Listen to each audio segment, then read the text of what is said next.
అందరికీ నమస్తే. Welcome to mummy flavours. ఈరోజు ఉదయం టిఫిన్ కోసం సింపుల్గా చాలా రుచిగా ఉండే పల్లెటూరి స్టైల్ ఇడ్లీ సాంబార్ తయారు చేద్దాము. మెత్తటి ఇడ్లీలపై వేడివేడిగా సాంబార్ వేసుకుని తింటే ఎంత తిన్నా ఇంకా కావాలనిపిస్తుంది. అయితే ఎలా చేయాలో చూసేద్దామా. ముందుగా దీనికి ఒక ప్రెషర్ కుక్కర్ తీసుకొని 1 కప్పు పెసరపప్పుని శుభ్రంగా కడిగేసుకొని ఇందులో వేసేసుకోవాలి. ఇందులో 3 కప్పుల వాటర్ని పోసుకొని 1/2 టీ స్పూన్ పసుపు కూడా వేసుకొని ప్రెషర్ కుక్కర్ మూత క్లోజ్ చేసి పెసరపప్పు మెత్తగా ఉడికేంత వరకు ఉడికించుకోవాలి.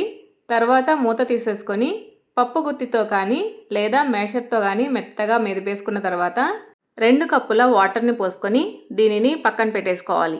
ఇప్పుడు స్టవ్ మీద కడాయి పెట్టుకొని వేడయ్యాక 3 టేబుల్ స్పూన్ల నూనె వేసుకొని ఇందులో 1/2 టీ స్పూన్ ఆవాలు, 1/2 టీ స్పూన్ జీలకర్ర వేసుకొని ఆవాలు చిటపట్లాడిన తర్వాత దంచుకున్న వెల్లుల్లి రెబ్బలు, కరివేపాకు, తుంచుకున్న 2 ఎండుమిరపకాయలు, కట్ చేసుకున్న 4 పచ్చిమిరపకాయలు, 1/2 టీ స్పూన్ ఇంగువ వేసుకొని వెల్లుల్లి దోరగా వేగేంత వరకు వేయించుకోవాలి.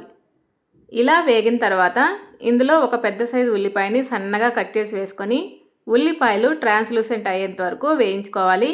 ఇందులో రఫ్లీ చాప్ చేసుకున్న 3 టమాటోలు, అలాగే కొద్దిగా ఉప్పు వేసుకుని ఒకసారి కలిపేసుకోవాలి.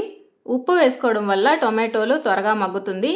ఇప్పుడు ఒకసారి మూత పెట్టేసుకొని టొమాటోలు బాగా మెత్తబడేంత వరకు మగ్గించుకోవాలి. చూసారా, టొమాటోలు బాగా మెత్తబడిపోయింది కదా. ఒకసారి కలిపేసుకున్న తర్వాత ఇందులో ముందుగా ఉడికించి పెట్టుకున్న పప్పును కూడా వేసేసుకొని అలాగే కన్సిస్టెన్సీకి తగినట్టు వాటర్ని వేసుకోవాలి. నేనైతే 2 కప్పులు వేసుకున్నాను. అలాగే రుచికి సరిపడా ఉప్పు వేసేసుకొని ఒకసారి కలిపేసుకున్న తర్వాత హై ఫ్లేమ్లో ఒక పొంగు వచ్చేంత వరకు బాగా మరిగించుకోవాలి. అలాగే మధ్య మధ్యలో కలుపుకుంటూ ఉండాలి. లేకుంటే పెసరపప్పు కాబట్టి కింద అడుగంటిపోయే ఛాన్సెస్ ఉంటుంది.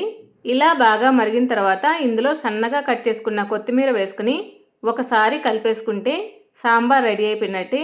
వేడి వేడి ఇడ్లీలతో సర్వ్ చేసుకుంటే చిన్నపిల్లల నుంచి అందరూ చాలా ఇష్టంగా తింటారు. తప్పకుండా మీరు కూడా ట్రై చేసి ఎలా వచ్చిందో కామెంట్ సెక్షన్లో చెప్పండి. ఈ వీడియో కనుక మీకు నచ్చినట్లయితే ప్లీజ్ లైక్ చేయండి, షేర్ చేయండి. అలాగే ఛానల్ని సబ్స్క్రైబ్ చేసుకుని సపోర్ట్ చేయండి. Thank you.